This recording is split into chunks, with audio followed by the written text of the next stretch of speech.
روزے میں، لیکن آپ کو معلوم ہے کہ ایک شخص جو ہے جس کا صبح دوپہر شام جھوٹ بولنا کام ہے اور الزام لگانا، پچھلے 4 سال جب حکومت میں رہے تب بھی الزام تراشی کرتے رہے، اس سے پہلے 4 سال جب دھرنے میں اور کنٹینر پر رہے اس وقت بھی الزام تراشی کرتے رہے، جس شخص کی پوری سیاست ہی جھوٹ اور الزام تراشی کے اوپر مبنی ہو، اور جب 4 سال اقتدار میں رہنے کے بعد جو داستانیں ہیں کرپشن کی، لوٹ مار کی، پاکستان کی عوام کو جس بے دردی، بے حسی اور دونوں ہاتھوں سے لوٹا گیا، اس شخص کے فرنٹ مین اور اس شخص نے ایک تو فرنٹ پرسنز تھے اور اس کے علاوہ جو خاتون جن کی میں ابھی تفصیل میں جاؤں گی، تو اس کی وجہ سے آپ کو تکلیف دی ہے، میں اس کے لیے معذرت خواہ ہوں، لیکن پاکستان کی عوام کو سچ بتانا ہماری ذمہ داری بھی ہے اور ہمارے فرائض میں شامل بھی ہوتا ہے۔ سب سے پہلے تو آپ نے دیکھا کہ آج پھر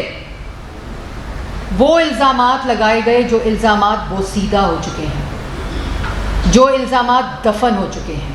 4 سال ریاست کی طاقت کو استعمال کر کے پوری کی پوری ریاست جھونک دی، تمام ادارے اپوزیشن کے پیچھے لگا دیے، یہاں تک کہ اینٹی نارکوٹکس کا بھی ادارہ رانا ثناء اللہ کے پیچھے لگا دیا۔ جب کوئی کرپشن کا کیس نہیں ملا، ڈیسپریشن کے اندر لوگوں کو گرفتار، سزائے موت کی چکیاں، 2 دفعہ اپوزیشن لیڈر کو گرفتار کیا، پھر بھی کچھ نہیں ملا، تو اس کے بعد تمام داستان ایسڈ بیونڈ مینز کے کیسز کی، کرپشن کا داستان بھی ختم ہو گئی، الزام منی لانڈرنگ کا الزام بھی ختم ہو گیا، اختیارات کا ناجائز استعمال کا الزام بھی ختم ہو گیا، کرپشن کا الزام بھی ختم ہو گیا، تو اس کے بعد تمام کیسز کو ایسڈ بیونڈ مینز کے اوپر بدل دیا گیا۔ یہاں تک کہ آج فرح گوگی صاحبہ، جن کا نام فرح گجر ہے، لیکن گجر برادری نے مجھ سے درخواست کی ہے کہ فرح صاحبہ کے نام کے ساتھ ان کا گجر کا نام نہ لگائیں، ان کی تضحیک ہوتی ہے گجر برادری کی، تو اس لیے فرح گوگی صاحبہ کی جو داستانیں ہیں، شہزاد اکبر صاحب کی جو داستانیں ہیں، جن تمام کی جو سراغ ہے وہ بنی گالا جا کے نکلتا ہے، اس کے اوپر بھی میں ابھی آؤں گی۔ اس کے بعد 4 سال آپ نے چوری کا، منی لانڈرنگ کا، کرپشن کا کے الزامات لگائے، ایک دھیلے کی نہ کرپشن نہ منی لانڈرنگ کا الزام ثابت ہو سکا، ایک دھیلے کا اختیارات کا ناجائز استعمال کا الزام ثابت نہیں ہو سکا، پاکستان کی کسی عدالت میں ثبوت پیش نہیں کر سکے، کبھی 55 ریفرنسز، کبھی 100 ریفرنسز، کبھی 25 ریفرنسز، کبھی 35 ریفرنسز، نیب اور FIA کو استعمال کر کے آپ نے عدالتوں کے اندر جھوٹے کاغذات دیے، ان جھوٹے کاغذات اور ایویڈنس کے اندر سے بھی کوئی الزام ثابت نہیں ہو سکا۔ کرپشن کا شائبہ تک پاکستان کی کسی عدالت میں ثابت نہیں ہوا۔ اس کے بعد ڈیوڈ روز کو بلایا گیا، اس کے بعد نیب کے کاغذات غیر قانونی طور پر ریکارڈ، جو سرکاری ریکارڈ تھا وہ ڈیوڈ روز کو دیا گیا شہزاد اکبر صاحب نے، انہوں نے اس کے اندر انویسٹیگیٹو جرنلزم کے ذریعے انویسٹیگیشن کی، جا کے ڈیلی میل میں خبر چھاپ دی، جس کے بعد آج تک عدالتوں میں برطانیہ کی معافی مانگ رہے ہیں کہ ہمیں عمران خان اور شہزاد اکبر نے کہا تھا کہ یہ جھوٹی خبر لگواؤ اور یہ ایویڈنس سچے، جو ایویڈنس ضائع ہوئے۔ اس کے بعد یہاں بھی آپ کی جو الزامات کی جو آپ کی ایپیٹائٹ ہے، جو آپ کی بھوک تھی، وہ ختم نہیں ہوئی، لوگوں پہ الزام لگانے کی، لوگوں پہ پگڑیاں اچھالنے کی۔ اسی PID میں یوں کاغذ لہراتے تھے کہ آج اتنے 500 بلین مل گیا، آج 200 بلین مل گیا، آج 50 ارب مل گیا، آج 60 ارب مل گیا، آج 80 ارب مل گیا، اور وہی گردان آج تک جاری ہے۔ اگر یہ 50 ارب، 500 ارب، 200 ارب، 100 ارب، 20 ارب کی گردان ٹھیک تھی عمران خان صاحب، تو 4 سال ریاست کو استعمال کیا، نیب کو استعمال کیا، FIA کو استعمال کیا، کیوں نہیں کرپشن ڈھونڈی آپ نے؟ کیوں نہیں کرپشن ملی آپ کو؟ کیونکہ کرپشن تھی نہیں۔ اس کے بعد آپ نے نیشنل کرائم ایجنسی کو FIA اور نیب کا سارا ریکارڈ بھیجا، پاکستان مسلم لیگ نون کی ساری قیادت کے آپ نے ایویڈنسز دیے، شہباز شریف کے خلاف آپ نے، اور شریف فیملی جس NCA کے ریفرنس کے اندر نواز شریف، مریم نواز، شہباز شریف، حمزہ شہباز، سلمان شہباز، سب کی انویسٹیگیشن کروائی، اس NCA کے اندر بھی آپ نے ان کو نیب اور FIA سمجھ لیا تھا۔ نیشنل کرائم ایجنسی میں آپ نے ثبوت بھیجے، ایک دھیلے کی کرپشن، ایک دھیلے کی منی لانڈرنگ آپ ثابت نہیں کر سکے۔ نیشنل کرائم ایجنسی نے برطانیہ کی کورٹ میں فیصلہ آیا کہ کسی قسم کی مس یوز آف اتھارٹی، کوئی منی لانڈرنگ, کوئی کرپشن, کسی قسم کا جو یہ الزام لگا رہے ہیں وہ سب جھوٹ ہے, کچھ ثابت نہیں ہوا. اللہ تعالیٰ نے وہاں سے بھی سرخرو کیا. اور آج جب اقتدار میں نہیں رہے, جب نالائق, نااہل, چور, کرپٹ ٹولے کو پاکستان کی عوام نے پارلیمنٹ سے اٹھا کے باہر پھینکا ہے. یہ پاکستان کی تاریخ میں پہلی دفعہ ہوا ہے کہ پاکستان کی عوام نے اپنے ریپریزنٹیٹیوز کے ذریعے, اپنے نمائندوں کے ذریعے ووٹ کا استعمال کرتے ہوئے ایک چور, کرپٹ, نالائق, نااہل وزیر اعظم کو پارلیمان سے مسترد کر کے باہر پھینکا ہے. لیکن پھر بھی آپ آئین شکنی کرتے رہے, اس کرسی کے ساتھ چمٹنے کی کوشش کرتے رہے, پھر پنجاب میں اس کرسی کے ساتھ چمٹنے کی کوشش کرتے رہے. اور کیوں کرتے رہے یہ میں پاکستان کی عوام کو آج بتاتی ہوں. اس لیے کرتے رہے کہ دوسروں پر تو کرپشن کے الزام لگاتے تھے, تو الزام ثابت نہیں کر سکے کیونکہ کرپشن ہوئی نہیں. اور ابھی 20 دن ہوئے اقتدار چھوڑے ہوئے, ہر روز کرپشن کا اسکینڈل سامنے آتا ہے, ہر روز لوٹ مار کا اسکینڈل سامنے آتا ہے, ہر روز فرنٹ پرسن سامنے آتے ہیں, ہر روز بے نامی سامنے آتے ہیں. آج کہتے ہیں فرا گجر صاحبہ جو ہیں ان پر کوئی کیس نہیں بنتا, کسی کو بھی دکھا لیں, کیونکہ وہ کوئی آفس ہولڈر نہیں تھی. مریم نواز کیا تھی, کون سی آفس ہولڈر تھی؟ اور جو آفس ہولڈر تھے, جو ان پر الزام لگاتے رہے ہو 4 سال, جو ان کو سزائے موت کی چکیوں میں رکھتے رہے ہو, جو ان کے اوپر ہیروئنوں کے پرچے ڈالتے رہے ہو, کون سا الزام ثابت کر سکے؟ اور آج فرا گجر جو ہے وہ فرا گوگی جو ہے وہ بہت معصوم ہے. پنجاب میں تمہاری فرنٹ پرسن تھی اور کہتے ہو کہ جو اس کے اندر اثاثوں میں جو اضافہ ہوا ہے 4 سال, اربوں کا اضافہ ہوا ہے, کوئی کروڑ اور 200 کروڑ اور 100 کروڑ کا نہیں, اربوں کا اضافہ ہوا ہے تمہاری فرنٹ پرسن کے اثاثوں کے اندر. آفس ہولڈر نہیں تھی, وہ تمہاری فرنٹ پرسن تھی, جو پنجاب میں کوئی تقرری ہو, کوئی منصوبہ ہو, کوئی ٹرانسفر ہو, کسی قسم کی تانیاتی ہو, پیسے لے کے لوگوں کو لگاتی تھی. اس لیے تم نے پنجاب میں بزدار کو وزیر اعلیٰ بنایا ہوتا. تم جانتے تھے بزدار کو وزیر اعلیٰ پنجاب بنانے سے پہلے؟ تمہیں کوئی پتہ تھا کہ بزدار صاحب ہیں کون؟ یہ ضرور پتہ تھا کہ بزدار صاحب نہ کانوں سے سن سکتے ہیں, نہ منہ سے بول سکیں گے تمہارے سامنے. اس لیے فرا گجر کو وہاں پلانٹ کیا گیا. ادھر پرائم منسٹر انکلیو میں, پرائم منسٹر ہاؤس کے اندر ایسٹ ریکوری یونٹ نہیں تھا, وہ ایسٹ میکنگ یونٹ تھا تمہارا, جس میں تم نے شہزاد اکبر کو پلانٹ کیا ہوا تھا. آج کدھر ہے شہزاد اکبر؟ وفاق میں جو تمہارے فرنٹ پرسن تھے عمران خان صاحب کدھر ہیں؟ آج دوسروں پہ الزام لگاتے ہو. 4 سال اقتدار میں تھے, کیوں نہیں تم نے کرپشن ثابت کی؟ اور پھر گاڑیوں کا الزام. تم واحد وزیر اعظم ہو جس نے توشہ خانہ کے تحائف بھیجے. تم واحد وزیر اعظم ہو جنہوں نے دوست ممالک نے تمہیں تحفے دیے, تم نے ان کے ملکوں میں بیچے. آپ واحد وزیر اعظم ہیں جس نے وہ تحفوں کو ریٹین کرنے کے لیے ان کی پرسنٹیج 50% پہ کرنی تھی, 20% کے اوپر ریٹین کر کے اس کے بعد اس کو 50% پہ کیا. یہ ہے اختیارات کا ناجائز استعمال کہ لو تم 3 کروڑ کی, بیچو تم کروڑوں کی. کبھی 18 کروڑ, کبھی 22 کروڑ, کبھی 25 کروڑ. اور وہ کروڑ آئے کہاں سے؟ وہ فرا گوگی نے آپ کو دیے. وہ کروڑ آئے کہاں سے؟ وہ شہزاد اکبر نے ایسٹ میکنگ یونٹ میں پیسے کما کر آپ کو دیے. چینی اسکینڈل بناؤ تو ملوں سے پیسے کھاؤ, آٹا اسکینڈل بناؤ تو آٹے کی ملوں سے پیسے کھاؤ. پنجاب کے اندر اسکینڈل بناؤ تو فرا گجر گوگی کے ہاتھوں پیسے بنا کر آپ کے بنی گالا میں جمع کراؤ. یہ تھے آپ کے کرتوت, یہ تھے اعمال نامے. اور جن گاڑیوں کا الزام لگاتے ہو, میں آپ پاکستان کی عوام کو بتانا چاہتی ہوں کہ جو پرائم منسٹرز ہوتے ہیں وہ قانون کے مطابق گاڑیاں رکھ سکتے ہیں اپنی سیکیورٹی کے لیے, یہ قانون موجود ہے. لیکن عمران خان صاحب نے اسی طرح یہ گاڑی, یہ جو میں آپ کی اسکرین پر دکھا رہی ہوں, BMW X5 اس کا نام ہے, اور اگر بوم پروف اور بلٹ پروف اور سیکیورٹی انہانسمنٹ کر دیں تو یہ X6 بنتی ہے. یہ وہ گاڑی ہے جو عمران خان صاحب وزیر اعظم ہاؤس سے لے کر گئے ہیں. یہ گاڑی انٹائٹلڈ نہیں تھی, یہ وزیر اعظم ہاؤس کی پول کی گاڑی تھی جو فورن ڈگنیٹریز کے لیے استعمال ہوتی تھی جب کوئی وفد باہر سے آتے تھے. انہوں نے کہا مجھے یہ گاڑی چاہیے کیونکہ توشہ خانہ کے تول ہو گئے, گفٹس لے گئے, بیچ بھی دیے, کروڑوں میں بیچ دیے, وہ بھی میں ابھی آ رہی ہوں.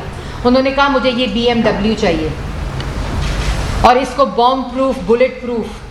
یہ وہ گاڑی تھی جو کہ پول کے اندر تھی, یہ سب آپ لوگ دیکھ لیں, جس کی قیمت جس وقت 2016 میں یہ لی گئی ڈگنیٹریز کے لیے یہ وفد, تو ان لوگوں نے پریس کانفرنسز کی تھی ان گاڑیوں کے اوپر کہ یہ گاڑیاں پرائم منسٹر ہاؤس میں منگا لی گئی ہیں, میڈیا کو یاد ہوگا. انہی گاڑیوں کے پول کے اندر سے یہ گاڑی BMW X5 عمران خان صاحب جاتے جاتے لے گئے ساتھ اپنے. کتنے میں بیچیں گے اس کا بھی اطلاع نہیں ملی. اور اس کے ساتھ ساتھ یہ گاڑی کی قیمت اس وقت 3 کروڑ تھی. اس وقت ڈالر پرائز پہ یہ گاڑی کی قیمت 6 کروڑ ہے. اور اگر اس میں سیکیورٹی انہینسمنٹ لگا لی جائے اور ٹیکس لگا لیا جائے تو اس گاڑی کی قیمت 15 کروڑ روپیہ بنتی ہے اس وقت. جو لے گئے پول میں سے لے گئے. اس کے بعد 2 مہینے بعد درخواست آئی. 2 مہینے بعد درخواست آئی. دوسروں پر الزام لگا رہا ہے یہ شخص, اس کو شرم نہیں آتی. جب 2 مہینے بعد درخواست آئی اس گاڑی کی کہ یہ خراب ہو گئی ہے, یہ واپس رکھ لیں, مجھے V8 دے دیں. یہ درخواست آئی PM آفس کے اندر کیبنٹ ڈویژن میں. انہوں نے کہا نہیں, ہم آپ کو گاڑی ٹھیک کرا دیتے ہیں, آپ کی سیکیورٹی کا مسئلہ ہے اس لیے. اور وہ گاڑی 2.5 لاکھ روپے میں جو پچھلے وزرائے اعظم لے کر گئے ہیں, وہ اس کی مینٹیننس اور اس کی جو اپ گریڈیشن ہے اور مینٹیننس وہ خود کرتے ہیں اپنی جیبوں سے. یہ واحد وزیر اعظم ہے توشہ خانے کا چور وزیر اعظم. یہ وہ وزیر اعظم ہے جو مرمت اور مینٹیننس اور خرابی بھی ابھی تک وزیر اعظم ہاؤس پاکستان کے ٹیکس پیئر کے منی کے اوپر کر رہا ہے. جو آپ لوگ پیسہ ٹیکس میں دیتے ہیں یہ اس کی مرمت میں گاڑی جا رہی ہے جو لوگوں پر الزام لگا رہا ہے. ان کو شرم نہیں آتی. اس کے بعد جو اور یہ بھی بتا دوں کہ یہ قانون موجود تھا, ان کی زبان بندی کے لیے بتا رہی ہوں. اتنی چھوٹی بات جو ہے وہ نواز شریف وزیر اعظم جو ملک کا 3 دفعہ رہا ہے, ان کے بارے میں اس کے ساتھ جوڑنے کا میرا دل نہیں کرتا, لیکن ان جھوٹوں کے لیے بتا رہی ہوں پاکستان کی عوام کو. یہ قانون ہونے کے باوجود وزیر اعظم نواز شریف نے کوئی گاڑی نہیں لے کر گئے اپنے ساتھ جو وہ گاڑی لے جا سکتے تھے. یہ اتنے بڑے چور ہیں. پھر توشہ خانہ کی گھڑیاں تو بیچی ہی بیچی. یہ وہ پسٹل ہے جو ان کو دی گئی. میں یہ ذرا چھپا دیتی ہوں کہ جو ڈپلومیٹ ہیں ان کے ساتھ چوروں کے ساتھ ان کا نام نہ آئے. یہ وہ پسٹل ہے جو پسٹل دی گئی توشہ خانہ میں ڈکلیئر نہیں ہوئی, اسمگل ہو کر آئی پاکستان. یہ وہ تحفہ ہے جو اسمگل ہو کر آئی پاکستان اور اس وقت عمران خان کے پاس ہے, توشہ خانہ میں ڈکلیئر نہیں ہے. یہ وہ چور ہیں جو شاید جاتے جاتے وزیر اعظم ہاؤس کے ڈرائنگ روم کی صوفوں کی گدیاں بھی لے گئے ہوں, کیونکہ صوفے اٹھائے نہیں جا سک رہے تھے, جنہوں نے وزیر اعظم ہاؤس کو یونیورسٹی بنانا تھا. یہ وہ تحفے ہیں جو ڈکلیئرڈ نہیں ہیں. ابھی آئیں گے, ابھی سے چیخیں نکلنے لگ گئی, ابھی تو کچھ چیزیں سامنے آئی ہیں, ابھی ثبوتوں کے ساتھ آئیں گے. تمہاری طرح الزام تراشی نہیں ہوگی انشاءاللہ. ایک روپیہ پاکستان کی عوام کا جو تم نے چوری کی ہے اس کا حساب لیا جائے گا. اور جس پر الزام لگا رہے ہو شہباز شریف کے اوپر, پہلے نواز شریف پر الزام لگاتے تھے تو کیا نکلا؟ اقامہ. پینما اور کرپشن کے اوپر 3 دفعہ کے وزیر اعظم کو نہیں ہٹایا گیا, پوری ریاست کی مشینری کو جھونک دیا گیا, پھر بھی کیا نکلا؟ ایک کاغذ اقامہ. نہ کوئی کرپشن, نہ کوئی منی لانڈرنگ, نہ کسی قسم کا جو تم الزام لگاتے تھے وہ نواز شریف کے اوپر ثابت نہیں ہوا. اس کے بعد شہباز شریف پر الزام لگایا, گندا نالا میں, صاف پانی میں, آشیانہ میں. اس کے بعد میٹرو میں تم نے منصوبے نہیں چھوڑے, ڈیفٹ کے پروجیکٹ, زلزلے کے پیسوں, جب وہ وزیر اعلیٰ بھی نہیں تھے آپ نے الزامات لگائے, ایک دھیلا تم ثابت نہیں کر سکے چوری کا. آج تم اسی طرح الزام تراشی کرتے ہو اور تم سمجھتے ہو پاکستان کی عوام آپ کی بات مان لے گی. پاکستان کی عوام آپ کے گلے میں جوتوں کے ہار بنائے گی. آپ سے سوالوں کا جواب دو کہ 1 کروڑ نوکری عوام اور نوجوانوں کی کدھر ہے؟ 50 لاکھ گھر کدھر ہیں؟ IMF کے اندر جو سخت شرائط رکھی, آج جس کی وجہ سے مہنگائی ہے وہ تمہاری وجہ سے. آج پاکستان کے اندر بے روزگاری عمران خان کی وجہ سے. اور دوسروں پر بیٹھ کے الزامات لگاتے ہو اور کہتے ہو باہر نکلو. باہر نکلے گی عوام. آپ نے جو مئی کے آخر میں اعلان کیا نا, اصل میں آپ کی سیاسی زندگی جو دفن ہونے جا رہی ہے نا, سیاست آپ کی منفی, یہ اس کا اعلان ہے. کیونکہ پاکستان کی عوام چوروں کے, جھوٹوں کے, کرپٹ ٹولے, مافیاز اور کارٹلز کے درمیان میں تفریق سمجھ چکی ہے کہ کون پاکستان کی عوام کو خوشحالی دے سکتا ہے, ترقی دے سکتا ہے. ابھی صرف 2.5 ہفتے ہوئے عمران خان صاحب, چیخیں کیوں نکل رہی ہیں؟ اور یہ جو آج کی پریس کانفرنس تھی نا, یہ صرف اس لیے تھی کیونکہ عمران خان صاحب نے کل رات کو جو سعودی عربیہ کے کراؤن پرنس نے شہباز شریف وزیر اعظم کو جو گارڈ آف آنر دیا نا, وہ ویڈیو دیکھ لی عمران خان صاحب نے, تو وہ جو مرچیں لگیں, کیونکہ 4 سال اقتدار پر رہے, تمام مسلم ممالک کے ساتھ لڑائیاں تھیں, تمام مسلم ممالک کے جو سربراہان تھے ان کے دل خراب کیے. کیونکہ عادت سے مجبور تھا. خارجہ پالیسی کے اوپر بھی اپنی وہی منفی سیاست کو ترجیح دی. اور جب رات کو ویڈیو دیکھی تو چیخیں تب نکلی تھیں. اصل میں آج کی پریس کانفرنس جو ہے وہ کل کی جو گارڈ آف آنر، اور آج تکلیف اس بات کی ہے کہ جو پریس ریلیزیں آ رہی ہیں، جو 2.5 ہفتے میں مبارکباد آئیں شہباز شریف صاحب کو، تمام مسلم ممالک، یورپین ممالک اور جو برطانیہ کی ممالک ہیں اور پوری دنیا سے جو مبارکباد آئیں، اس کی تکلیف ہے کہ اگر 2.5 ہفتے میں یہ ہو سکتا ہے تو 1.5 سال میں کیا ہوگا. اور جو 2.5 ہفتے میں آٹا، چینی، گھی سستا ہوا، آج تک یہ جس مہنگائی کی چکی میں پاکستان کی عوام کو جھونک کر چلے گئے ہیں، جو لوڈ شیڈنگ ہو، جس قسم کی جو IMF کے ساتھ شرائط ہیں، وہ دستخط عمران خان کی حکومت نے کیے تھے ان شرائط کے اوپر، جس کی وجہ سے آج ملک میں مہنگائی ہے. جو ہم کوشش کر رہے ہیں، جو وزیر اعظم شہباز شریف دن رات محنت کر کے یہ کوشش کر رہے ہیں کہ چیزیں مہنگی نہ ہوں، ان کے ان دستخطوں اور شرائط کی وجہ سے، ان کی نالائکی کی وجہ سے، ان کی نااہلی کی وجہ سے، ان کے جھوٹوں کی وجہ سے، ان کی چوری کی وجہ سے جو آج ملک کے اندر مہنگائی ہے، اور ہم حتی الامکان کوشش کر رہے ہیں کہ اس کے اثرات پاکستان کی عوام تک نہ آئیں، اور اللہ تعالیٰ ہماری مدد فرما رہا ہے. اس لیے 27 پاور پلانٹس بند ہوں، یونٹس جو 2.5 ہفتے میں چل پڑیں اور پاکستان کی عوام کو بجلی ملنے لگ جائے. یہ 2.5 ہفتے میں ہوا. 4 سال کی میٹرو چل گئی 2.5 ہفتے میں، جو تم 4 سال نہیں چلا سکے. آج فیض آباد ہو، پنڈی ہو، روات ہو، اسلام آباد ہو، پشاور موڑ ہو، لوگ ایئرپورٹ جا رہے ہیں جو 3-3 ہزار کرایہ دیتے تھے. اور تم سمجھتے ہو کہ تمہارے الزامات لگانے سے پاکستان کی عوام یہ سمجھے گی کہ تم جو باتیں کر رہے ہو وہ تم ٹھیک کر رہے ہو. پھر مدینہ کی ریاست کے دعوے دار تھے تم، مدینہ کی ریاست کے دعوے دار تھے، اور تم اپنا گند، اپنی ذہنیت کا گند اٹھا کے مدینہ لے گئے. تم نے وہاں لوگوں کو اکسایا، وائلنس انسائٹ کیا، اور وہاں چھوڑ دیں میں کون ہوں، چھوڑ دیں کہ میں میرا کیا تعلق ہے، میں کیا ہوں. آپ نے مسجد نبوی میں ایک خاتون کو گالیاں پڑھوائیں. مسجد نبوی کو آپ نے اپنی سیاست کے لیے استعمال کیا. فائدہ کیا ہوا؟ الٹا پڑ گیا، کیونکہ وہ نبی کا گھر تھا صلی اللہ علیہ وآلہ وسلم. اور میں نے وہاں بھی درود شریف پڑھ کے ان کی ہدایت کی دعا کی جس وقت مجھے یہ گالیاں دلوا رہے تھے. آپ نے وہاں یہ وائلنس انسائٹ کر کے اپنے تو ان 4 لوگوں کو راتوں رات برطانیہ کی فلائٹ پر واپس لنڈن بھیج دیا، اور ان غریبوں کو جن کو آپ نے اکسایا سعودی عربیہ کا قانون توڑنے پہ، جو آپ نے وہاں وائلنس اور ہیٹریٹ اکسایا، ان لوگوں کو اگر ان کو آج وہ گرفتار ہوئے ہیں، عمران خان کی وجہ سے گرفتار ہوئے ہیں. کیونکہ یہ سبق، یہ پوری کی پوری پلاننگ عمران خان کے حکم پر ہوئی. اور میں وہاں موجود تھی. معاملہ اللہ تعالیٰ پہ چھوڑا ہے. میں نے خود دیکھا کہ وہ لوگ اشارے کر کر کے نعرے لگوا رہے تھے مسجد نبوی کے اندر. میں نے خود دیکھا وہ لوگ اشارے کر کر کے گالیاں پڑھوا رہے تھے خاتون کو مسجد نبوی کے اندر. جہاں اونچی آواز میں بولنا، جس کے اوپر میں نے وہ آیت بھی کی ہے کہ کیا پتہ تمہیں پتہ بھی نہ چلے کہ تمہارے جو اعمال ہیں اور جو تمہارے انعام ہیں وہ خارج ہو جائیں اور تمہیں اس بات کی خبر نہ ہو. جب وہ تعمیر ہو رہی تھی تو پتھر دور جا کے توڑا کرتے تھے کہ یہ حضور صلی اللہ علیہ وآلہ وسلم یہاں سو رہے ہیں. تم نے اس جگہ کے اوپر اپنی منفی سیاست اور جھوٹ بولتے ہو کہ پلاننگ نہیں ہوئی تھی. میں نے اپنی آنکھوں سے دیکھا کہ یہ لوگ اشارے کر کر کے نعرے لگوا رہے تھے، گالیاں پڑھوا رہے تھے، اور پھر میرے پیچھے آنے کو کہہ رہے تھے اور ویڈیوز بنوا رہے تھے جان بوجھ کر. یہ سب کچھ پلاننگ کے تحت ہو رہا تھا. اور تم کہتے ہو کہ میں نے نہیں کیا اور میں کیوں کروں گا. تم اس لیے کرو گے کہ تمہاری ذہنیت ہی یہی ہے. تم نے مدینہ کی ریاست کا نام لے کر لوگوں میں بھوک، افلاس، بے روزگاری اور ملک میں معاشی تباہی کی، کشمیر فروشی کی.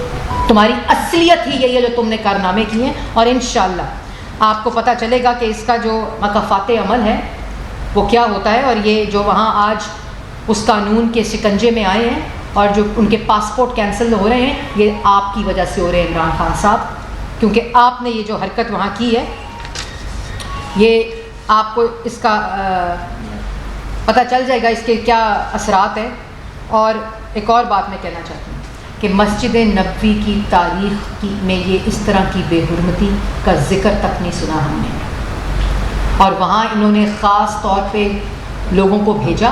جب ان کو شہباز شریف صاحب کا پتہ چلا, جہاں وہاں پوری پلاننگ ہوئی, اس کی ویڈیوز بھی آپ نے دیکھ لی. اس کے علاوہ جو میں نے اپنی آنکھوں سے دیکھا وہاں, یہ پورا ایک پلان کے ذریعے ہوا. وہاں اشارے کیے گئے, وہاں ڈفرینٹ بلاکس میں ڈفرینٹ لوگوں کی ڈیوٹیاں تھیں.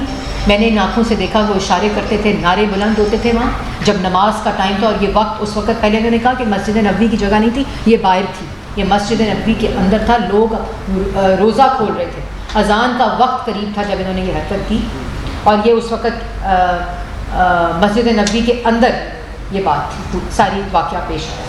اس کے بعد 4 سال کشکول لے کر در در پھرتے رہے, اور آج یہ صرف ابھی 2 مسلم ممالک کے ساتھ وزیر اعظم شہباز شریف صاحب کے جو وفد ہے وہ گیا ہے. اور آپ نے دیکھا ہے کہ سعودی عربیہ کی جو پریس ریلیز ہے, پہلی دفعہ پاکستان اسٹریٹجک پارٹنرشپ کی طرف جا رہا ہے. اور جو ڈپازٹ کے اندر آگمنٹیشن ہے $3 بلین والی, اس کے علاوہ مفتاح اسماعیل صاحب جو ہیں وہ وہاں موجود ہیں اس وقت, جو ان کے فائنانس منسٹر کے ساتھ کراؤن پرنس کے احکامات کے مطابق پورا جو ایک پروگرام ہے کہ کس طرح پاکستان کی عوام اور وہاں کے اوورسیز پاکستانیز جو وہاں موجود ہے, وہ کس طرح اس پورے پیکج کا, ان کی امپلائمنٹ ہو, ان کی معاشی کنڈیشن ہو, ملک کے مسائل ہوں, وہ ایک پورا پیکج جو ہے اس کی تیاری کرنے کے لیے, اور اس کا پورا جو ایک پروسیس ہے اس کو اسٹریم لائن کرنے کے لیے اس وقت بھی مفتاح اسماعیل صاحب وہاں موجود ہیں, جس کے اندر پیٹرولیم پروڈکٹس کی بات ہے, اکنامک اسٹرکچرل ریفارمس کی بات ہے, انڈسٹریل زونز کی بات ہے. جو 4 سال جو پیٹرول نہیں خرید سکے, ایندھن کا انتظام نہیں کر سکے, LNG کا انتظام نہیں کر سکے, اس کے اندر اس کے تمام منصوبے ہیں. ٹورزم کے منصوبے ہیں, انڈسٹریل زون کے منصوبے ہیں, انڈسٹریل سیکٹرز کے منصوبے ہیں, میڈیا کوآپریشن ہے, کلچرل کوآپریشن ہے. پورا جو ایسا منصوبہ تیار ہو رہا ہے اللہ تعالیٰ کے فضل و کرم سے جو ملک کی تاریخ میں جس کی مثال نہیں ملتی.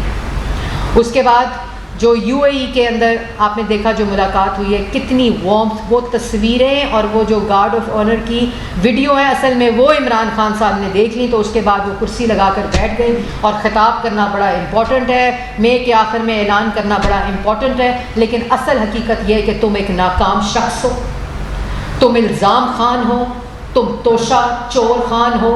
اور خان بھی نہیں, میں یہ بھی سمجھتی ہوں کہ یہ تضحیک ہے خان برادری کی اور پٹھانوں کی. تم عمران صاحب ایک وہ شخص ہو جس نے ملک کے اندر کارٹلز اور مافیا کو مسلط کر کے اپنے دائیں اور بائیں دونوں ہاتھوں سے پاکستان کی عوام کو لوٹا, اپوزیشن کو جیلوں میں بند کر کے.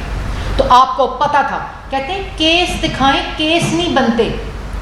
شہباز شریف پہ بھی پاکستان کی عدالتیں سپریم کورٹ تک کہتی ہیں کہ یہ کیس نہیں بنتا, لاہور ہائی کورٹس کہتی ہیں یہ کیس نہیں بنتا تھا.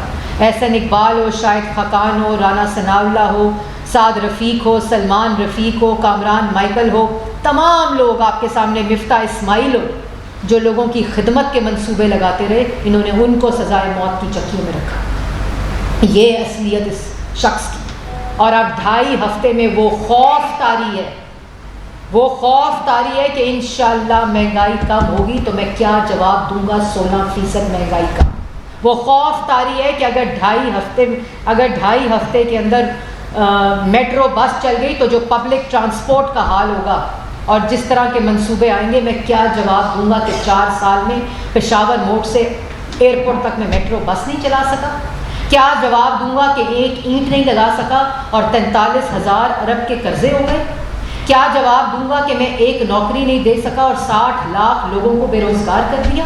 کیا جواب دوں گا کہ لوگوں کو گھر کے کرائے دینے کے قابل نہیں چھوڑا اور 50 لاکھ گھر نہیں دے سکا. کیا جواب دوں گا کہ لوگوں کو غریب کر دیا, 2 کروڑ لوگوں کو غربت کی لکیر سے نیچے کر دیا, اور میں 50 سال میں کوئی کام نہیں کر سکا. لوگوں کو ساتھ جھوٹ بولا, لوگوں کو صرف جھوٹ بول کے دوسروں پر تہمتیں لگائی, اور اپنی گندی غلاظت اور منفی سیاست کے ذریعے لوگوں کے اوپر پروپیگنڈا کیا, اور 1 روپے کی کرپشن نہیں ثابت ہو سکی. یہ پاکستان کی عوام جانتی ہے, اور کلمہ حق بلند ہو چکا ہے تمہارے خلاف, جو پاکستان کی عوام نے کیا ہے. اب پاکستان میں انشاءاللہ دوبارہ سے ترقی ہوگی. دوست ممالک برابری کی سطح کے اوپر انشاءاللہ منصوبے پارٹنرشپس اور اسٹریٹجک پارٹنرشپس کے ذریعے لائے جائیں گے. جہاں تم کشمیر فروشی کر کے آئے وہاں انشاءاللہ کشمیریوں کے حقوق پر بات ہو رہی ہے. تو یہ وہ تمام چیزیں ہیں. اور کہتے ہو نا, میں نے اس دن بھی کہا تھا اور آج بھی کہہ رہے تھے کہ میڈیا نے بلیک آؤٹ کر دیا ہے. میڈیا نے نہیں, 22 کروڑ عوام کا تمہارا سیاست سے بلیک آؤٹ ہے, کیونکہ تم نے میڈیا کا بلیک آؤٹ کرنے کی کوشش کی. اور میڈیا کا بلیک آؤٹ کرنے کا مطلب ہوتا ہے کہ خبر پاکستان کی عوام تک نہ پہنچے. تمہاری نالائکی کی, تمہاری چوری کی, تمہاری کرپشن کی, چاہے وہ پنجاب ہو, چاہے وہ KPK ہو, اور چاہے وہ وفاق ہو, ہر طرف لوٹ مار کی داستان ہے. اور دوسروں پہ لگاتے ہو الزام, اور ابھی چیخیں نکل رہی ہیں. یہ جو گاڑیاں ہیں نا, گاڑیاں یہ تم لے کر گئے ہو ساتھ, دوسروں پہ الزام نہ لگاؤ. جو الزام لگاؤ گے تمہارے منہ کے اوپر تماچا پڑے گا, کیونکہ اصل مجرم تم خود ہو ان تمام الزاموں کے جو تم نے دوسروں پر لگائے. ابھی تو تم نے توشہ خانہ کی ان چیزوں کا جواب دینا ہے جو تم بکسوں میں لے کر آئے, اسمگل کر کے ڈکلیئر نہیں کی توشہ خانہ کے ریکارڈ کے اوپر, اور الزام لگاتے ہو اس شخص پہ جس نے 10 سال توشہ خانہ کی ایک کیل, ایک سوئی اپنے ساتھ نہیں لے کے گیا, جو پنجاب حکومت کے اندر چیزیں ہیں. اس لیے جب بات کرتے ہو تو یہ سمجھ لو کہ پاکستان کی عوام تمہاری اصلیت جان چکی ہے. اور اب کال جو دیے نا تم نے, وہ کال انشاءاللہ تمہارے خلاف پاکستان کی عوام جہاں سے نکلو گے وہاں سے تمہارا راستہ بند کرے گی. جس دروازے سے نکلو گے وہاں سے تمہارا راستہ بند کرے گی, کیونکہ تم نے ان کی معیشت بند کی, ان کا روزگار بند کیا, مہنگائی کے پہاڑ توڑے. اس سب چیزوں کے مجرم عمران خان صاحب. یاسر ملک صاحب دنیا ٹی وی سے. میڈم, جو پنجاب میں اختیار کاٹی تھی اس کے اوپر کہا جا رہا ہے کہ انتقامی کارروائی جو ہے وہ کی جا رہی ہے. دوسرا, پنجاب میں ہی ڈیزل کا بحران جو ہے وہ شدت اختیار کر رہے ہیں. تیسرا, پرائم منسٹر نے کہا تھا کہ لوڈ شیڈنگ جو ہے وہ مئی کے پہلی تاریخ سے ختم ہو جائے گی, 3 گھنٹے کی جگہ 6 گھنٹے ہو گئے. ان تینوں کا ذرا جواب دے دیجیے. جی بالکل. پہلا جو آپ نے بات کی, دیکھیں جو قانون کو ہاتھ ملے گا قانون اس کو ہاتھ ملے گا. یہ کوئی انتقامی کارروائی نہیں ہے.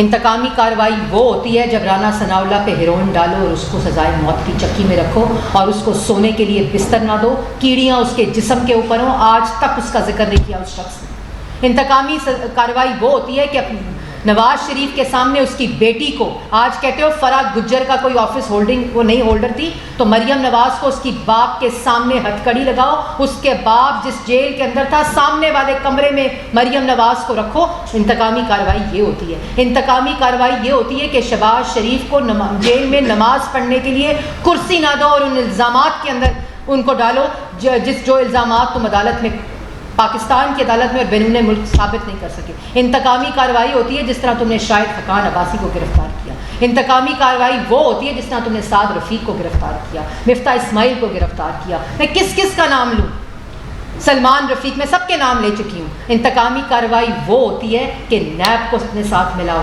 FIA کو اپنے ساتھ ملاؤ, گرفتاری سے 1 دن پہلے اعلان کرو, وزراء سے اعلان کراؤ کہ کل فلانا آدمی گرفتار ہوگا. انتقامی کارروائی وہ ہوتی ہے کہ FIA کا DG کہے کہ کیس نہیں بنتا تو تم اس کو گرفتار کرو اور کہو کیسز بناؤ. نام لے لے کر کہو, خواجہ آصف کا نام لے کر کہا FIA کے DG کو کہ اس کے خلاف کیس بناؤ. انتقامی کارروائی وہ ہوتی ہے جو 4 سال ہم نے سینے کے اوپر بہادری کے ساتھ پتھر رکھ کر ہم نے قبول کی, اور آئین کے سامنے ہم نے اس وقت جب تم قانون کو استعمال کر رہے تھے, ریاست کے اداروں کو استعمال کر رہے تھے, نیب کو استعمال کر رہے تھے, FIA کو استعمال کر رہے تھے, ہم روز پیشیاں بھگتتے تھے. آج کی تاریخ میں بھی تمام کورٹ کیسز موجود ہیں جو روز صبح دوپہر شام کہتے ہیں نا کہ 90% جو کابینہ ہے اس کے خلاف کیسز ہیں. تو تمہیں یہ بتا دوں کہ ان تمام کیسز میں بیلز ہوئی ہیں اور تمہارے منہ پر تماچے پڑے ہوئے ہیں, اور یہ عدالتوں نے خود کہا ہوا ہے, اور سپریم کورٹ تک عدالت نے خود کہا ہوا ہے کہ یہاں تک کے کیسز اور یہاں تک کی جیلیں اور یہاں تک کی سزا کہ یہ ہیومن رائٹس کی وائلیشن وہ ہوتی ہے انتقامی کارروائی. تم لو قانون کو ہاتھ میں, تو جس نے قانون کو ہاتھ میں لیا, جس نے پاکستان کی عوام کا پیسہ لوٹا, جس نے پاکستان کی عوام کے منصوبوں کے اوپر ڈاکہ ڈالا, وہ تمام لوگ قانون کے مطابق ان کا تمام کا حساب ہوگا. محمد سبحان جیو سے.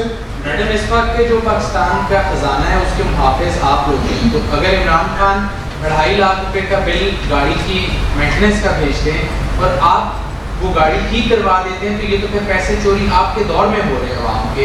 اس کا کیا جواب دیں گے آپ لوگ کہ اگر وہ گاڑی لے کے گئے اور واپس کب لائیں گے؟ دیکھیں یہ گاڑی سنیں کہ جیسے عمران خان 4 سال الزامات لگاتے رہے، کیا آپ یہی پریکٹس آپ لوگ ریپیٹ کریں گے یا گاڑی واپس لیں گے؟ دیکھیں بات یہ ہے، نہ میں نے الزام لگایا ہے، میں نے اس بھاشن کا جواب دیا ہے جو عمران خان صاحب دے رہے تھے آج قوم کو وزیر اعظم ہاؤس کی گاڑیوں کے بارے میں. بھاشن جو دے رہا تھا شخص، قانون موجود ہے کہ وزیر اعظم صاحب جو ہے وہ گاڑی جو ان کو انٹائٹلڈ ہوتی ہے وہ لے جا سکتے ہیں. میں نے ان کے بھاشن کا جواب دیا اور الزامات لگایا دوسرے وزیر اعظموں پہ. وہ قانون ہے، آپ بھی قانون کے مطابق لے کے گئے ہیں، لیکن یہ گاڑی انٹائٹل نہیں تھی، یہ پول کی گاڑی تھی بالکل. اور یہاں تک کہ کہتے ہیں یہ خراب ہو گئی ہے تو مجھے V8 دے دیں. یہ بھاشن ہو رہا تھا، میں اس کا جواب دے رہی ہوں. پھر یہ توشہ خانہ 3 کروڑ کا 18 کروڑ میں بیچ دیا، وہ تحائف بیچ دیے جو دوست ممالک ان کے ملکوں میں بیچ دیے. شرم کا مقام، یہ اسمگل ہو کے آئی بندوق، پسٹل، کوئی ڈکلیریشن نہیں، بیگوں میں بند ہو کر آئیں. اور پھر کہتے ہیں کہ فرح گوگی صاحبہ کے کس طرح اثاثوں میں اضافہ ہوا. اس لیے اضافہ ہوا کیونکہ وہ آپ کی بے نامی تھیں، وہ آپ کی فرنٹ پرسن تھیں. 2018 سے لے کر 2022 تک اگر کسی پاکستانی کے ایسٹس میں اربوں کا اضافہ ہوا ہے، وہ ایکسس جس سے یہ لوٹ مار کی گئی ہے وہ عمران خان صاحب نے پنجاب میں بزدار صاحب کے ذریعے فرح گوگی صاحبہ کو دی ہوئی تھی. یہاں شہزاد اکبر صاحب جو کمیشن بناتے تھے اس میں لوٹ مار کا پورا انتظام شروع ہو جاتا تھا. جیسے میں نے کہا یہ ایسٹ ریکوری یونٹ نہیں، ایسٹ میکنگ یونٹ تھا عمران خان کا. تو یہ تمام چیزیں الزام نہیں، نہ ہم وہ کام کریں گے جو 4 سال قوم کا وقت ضائع کیا. ہم وطن کی تعمیر بھی کریں گے، مہنگائی بھی کم کریں گے، منصوبے بھی لگائیں گے، روزگار بھی دیں گے، دوست ممالک اور دنیا کے ممالک کے ساتھ دوبارہ سے تعلقات بھی استوار کریں گے پاکستان کی عوام اور پاکستان کی خدمت کے لیے. لیکن ان چوروں کو جنہوں نے دونوں ہاتھوں سے پاکستان کی عوام کو لوٹا ہے، ان کا بھی قانون انشاءاللہ قانون ان کا بھی سدباب کرے گا. میم ایک تو یہ بتاتے ہیں عید آ رہی ہے، ملک میں امن و امان کی صورتحال ہے اور طریقے طالبہ میں پاکستان کے ساتھ سے بات چیت ہوئی ہے، پتہ چلا انہوں نے جنگ بندی کا اعلان کیا ہے، تھوڑا سا اس کو بتائیں گے. جی بالکل ایسی بات ہوئی ہے اور ہم اس کا خیر مقدم بھی کرتے ہیں کیونکہ افغانستان کا جو امن ہے اس کے ساتھ اس خطے کا امن جو ہے وہ جڑا ہوا ہے. اور جیسے ہی وہاں امن کو تربیت ملتی ہے اور ایسی پالیسیز جو ہوں اور ایسے اقدامات جو ہوں جو وہاں امن کو قائم کریں، اس کے تمام کے اثرات اس خطے پر بھی آتے ہیں اور اس ریجن کے بھی آتے ہیں جس کے اندر پاکستان جیو پولیٹیکلی ایک بہت اسٹریٹجک جگہ کے اوپر اس کی ٹپوگرافی ہے، تو اس کے اثرات آئیں گے. اور انشاءاللہ جو دہشت گردی کے واقعات پاکستان کے اندر بھی ہو رہے ہیں اس کے اوپر بھی آپ کو میں نے اس دن کیبنٹ کی میٹنگ کے بعد بتایا تھا کہ جو نیشنل ایکشن پلان ہے، جو 4 سال شخص میٹنگ نہ کر سکے صوبوں کے ساتھ کیونکہ ترجیح صرف نفرت پھیلانا، الزام لگانا، بہتان بازی تھا، جو دہشت گردی and law and order situation پر قابو نہ پا سکے کیونکہ وہ اس کی پرائیورٹی نہیں تھی، اس کا بھی اثر نو جو ہے جائزہ لیا جا رہا ہے. صوبوں کے ساتھ بیٹھ کر اس کے اوپر ایک ہنگامی طور پر حکمت عملی جو ہے وہ آپ کے سامنے آئے گی. مجھے صاحب یہ بتائیے گا کہ شیخ رشید صاحب نے کہا کہ ان کی جان کو خطرہ ہے اور دوسرا انہوں نے اسٹیبلشمنٹ اور جوڈیشری سے اپیل کی کہ وہ اس ساری صورتحال کا نوٹس لیں. FIR میں عمران خان اور شیخ رشید کا بھی نام ہے، کیا ان کی دیکھیں FIR جمع کرائی ہے؟ میں وزیر داخلہ کا بیان بھی وزارت داخلہ کا پڑھی تھی. FIR ہے، ایکشن لینا اس کے اوپر لوکل جو کیس کے مطابق FIR ہے وہ قانون اس کی قانون کہتا ہے. میں نے جیسے پہلے کہا کہ جو قانون کو ہاتھ میں لے گا انشاءاللہ قانون اس کو ہاتھ میں لے گا.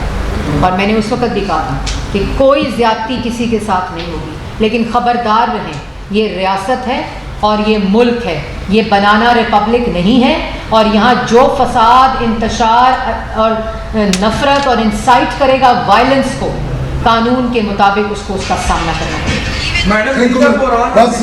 ہاں جی، یہ آپ نے سوال کیا تھا جی، میں ابھی دیکھیں بات یہ ہے کہ 4 سال ہم پر تو LNG کا کیس بنا کر مفتاح اسماعیل اور شاہد خاقان کو اندر رکھا، اس کے بعد جو بجلی نواز شریف بنا کے دے گیا، جو بجلی پاکستان مسلم لیگ نون پیدا کر کے دے کر چلی گئی، وہ لوگوں تک پہنچا نہیں سکے۔ جب ہم نے 11 مارچ کو حکومت سنبھالی تو اس کے اندر 11 اپریل کو جب ہم نے حکومت سنبھالی تو اس کے اندر پہلی جو ہمیں بریفنگ دی گئی اس میں بتایا گیا کہ پاور سیکٹر میں اور پیٹرولیم میں کوئی کام نہیں کیا کیونکہ ہم نیب سے ڈرتے تھے، کوئی منصوبہ نہیں لگایا گیا، 27 پلانٹس بند تھے، لوڈ شیڈنگ ملک کے اندر، بجلی کی قیمت دیکھ لیں، گیس کی قیمت دیکھ لیں، مہنگی ہونے کے باوجود دستیاب نہیں تھی، جیسے مہنگی ہونے کے باوجود چینی دستیاب نہیں تھی، جیسے مہنگا ہونے کے باوجود آٹا دستیاب نہیں تھا، کیونکہ جب مافیا اور کارٹلز ملک کی پالیسیز بنا رہے ہوں اور صرف فائدہ بنی گالا میں جا رہا ہو، جو خزانہ پورا ہو رہا ہو، تو وہاں ملک کے عوام کو ریلیف نہیں مل سکتا۔ فوری طور پر، ہنگامی طور پر ایندھن کا، ڈیزل کا، گیس کا، پیٹرول کا بندوبست کیا، پلانٹس کو جو کہ فورسڈ آؤٹیجز تھیں، جو سالانہ مرمت ہوتے ہیں، ان نلائقوں نے ان کو مرمت نہیں کیا، ان کو ابھی اس وقت 27 کے اندر صرف 3 رہ گئے ہیں جو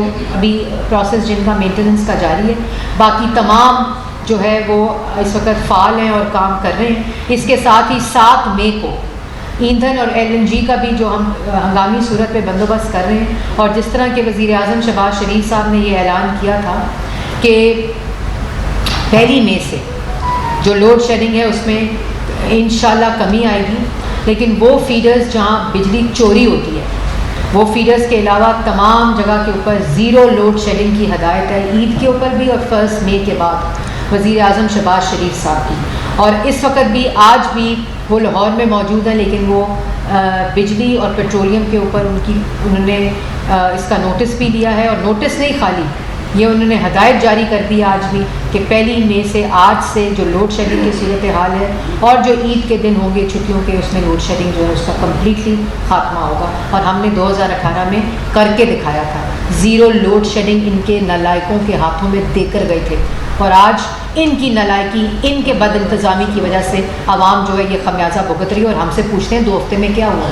ان کو اتنی شرم نہیں آتی، یہ سمجھتے ہیں پاکستان کی عوام پاگل ہے، ان کو یہ نہیں پتا کہ 2 ہفتے کا جو سوال پوچھ رہے ہیں انہوں نے 4 سال کا جواب دینا ہے، یہ بات ان کو سمجھ نہیں آتی، لیکن آئے گی اور آئے گی۔ اور ابھی تو صرف سعودی عربیہ کا گارڈ آف آنر دکھا عمران خان صاحب، آپ کی تو خیر نہیں، آگے کیا ہونے والا ہے۔ بہت شکریہ۔